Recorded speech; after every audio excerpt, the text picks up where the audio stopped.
మాజీ మంత్రి కేటీఆర్ పై ఫైర్ అయ్యారు ఎమ్మెల్సీ బల్మూరి వెంకట్. కేసీఆర్ అధికారంలో ఉంటే సెక్రటేరియట్ కి రారు, ప్రతిపక్షంలో ఉంటే అసెంబ్లీకి రారని ఎద్దేవా చేశారు.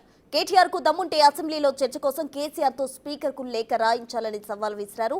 సీఎం రేవంత్ రెడ్డి విసిరిన సవాల్ కు కేసీఆర్ మౌనమే అంగీకారంగా ఫామ్ హౌస్ లో దుప్పటి కప్పుకొని పడుకున్నారని సెటైర్లు వేశారు. కేసీఆర్ తెలంగాణ ప్రజలను 10 ఏళ్లు మోసం చేసినందుకు, ప్రతిపక్ష నేతగా ఫెయిల్ అయినందుకు కేసీఆర్ ముక్కు నేలకు రాసి క్షమాపణ చెప్పమని డిమాండ్ చేశారు.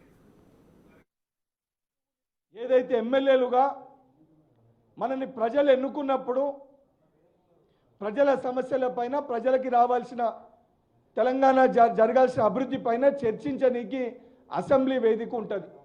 ఆ వేదికలో మాట్లాడకుండా, ఆ వేదికలో పాల్గొనకుండా ఈరోజు స్టంట్లు చేసే విధంగా, ఏదైతే మీడియాలో హైప్ క్రియేట్ చేసుకునే విధంగా, నీ సోషల్ మీడియాలో నిన్ను నువ్వు ప్రమోట్ చేసుకునే విధంగా, మీ కుటుంబంలో అంతర్గత పోరుని దృష్టిలో పెట్టుకొని బయటికి వచ్చినట్టు ఏదైతే పిచ్చి పిచ్చిగా ఒక పిచ్చికుక్క మాట్లాడినట్టు మాట్లాడితే రేపు పొద్దున ఇదే తెలంగాణ ప్రజలు నిన్ను రాళ్లతోటి కొట్టే పరిస్థితి ఏర్పడుతుంది.